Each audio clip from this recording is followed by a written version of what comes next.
This video is inspired by a comment by Professor Rosalind Graham at the Slovenian Fruits and Health Festival, which is a fantastic 80-10-10 style festival in Slovenia that has been held again in 2014, so check that out, which I attended last year.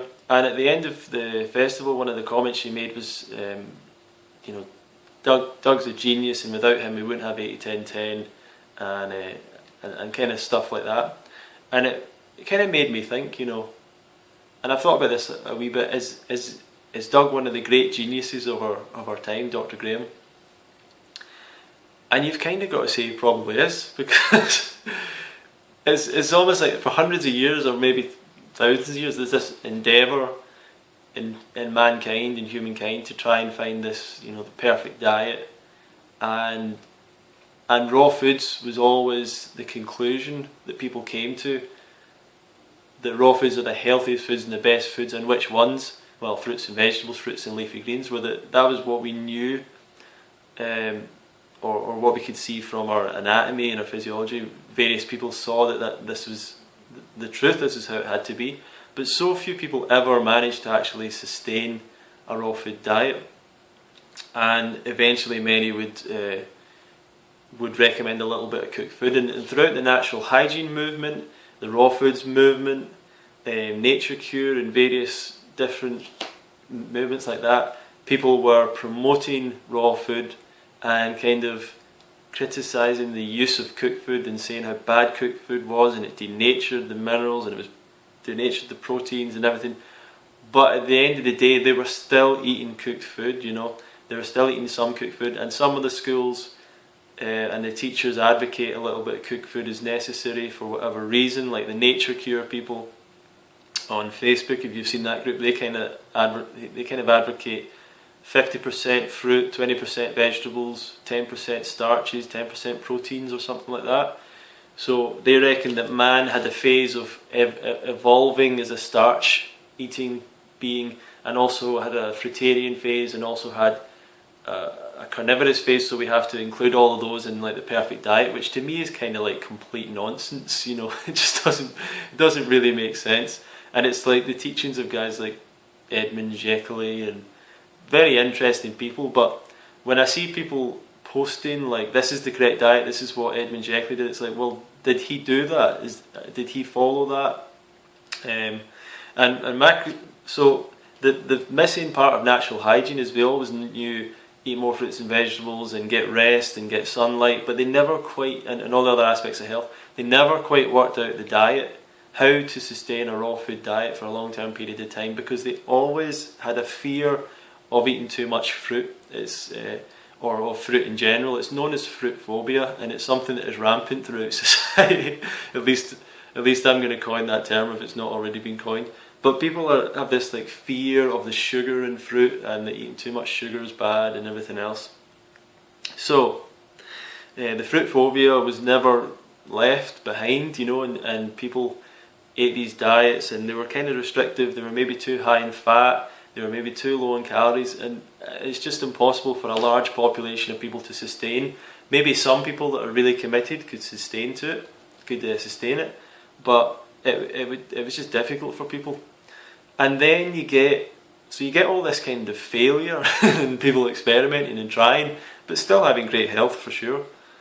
But there's still that elephant in the room that we've not quite found how to work out the right diet. And if you look at different books, so many different types of diets, so many different arguments. So then Doug Graham comes along, and he's kind of schooled in natural hygiene, a chiropractor. He's learned, he's met some of he's hung out and met the hygienists and the raw food leaders, spoke to all them, read all the books, did his own experiments, and he eventually comes up with one of the problems is that he wasn't eating enough carbohydrates, and then he worked out he just had to eat more fruit, and then eating abundance of vegetables as well, and the cravings went away, and he found he performed well, and he's kept to it pretty much.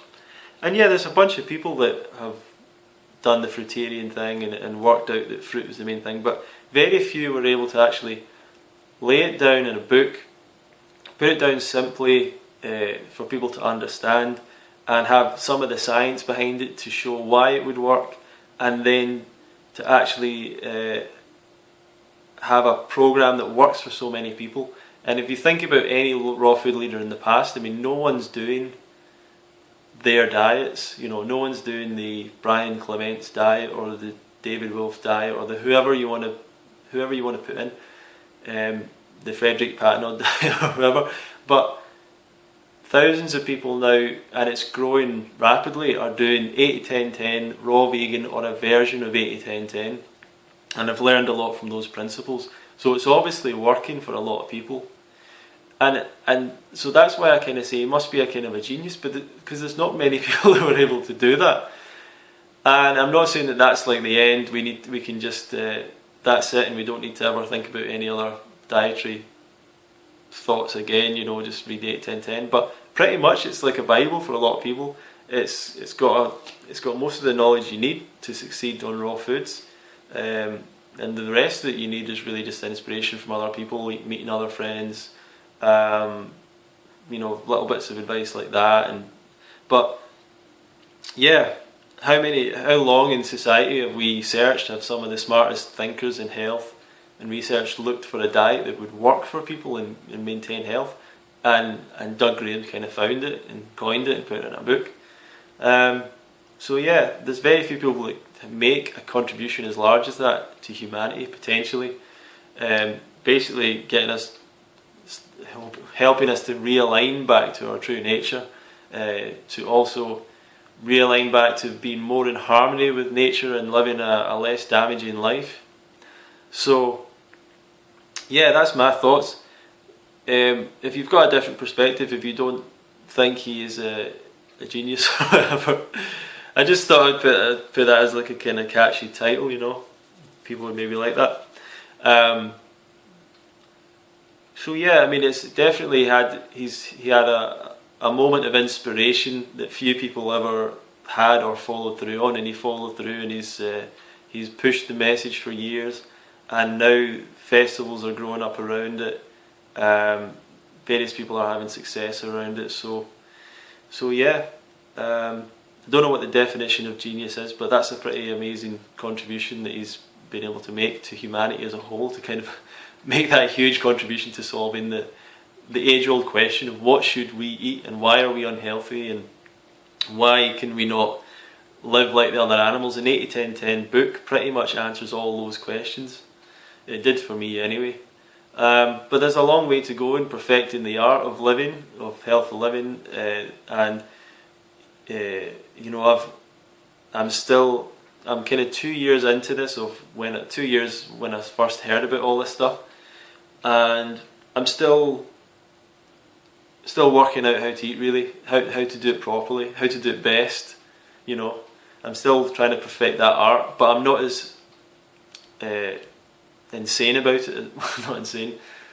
Doesn't take up so much of my energy anymore. It's not so intense that I'm, you know, thinking about it every single day. I'm more relaxed with it now, and I hope to grow in that in the future and help other people out in that endeavour. So anyway, that's my thoughts.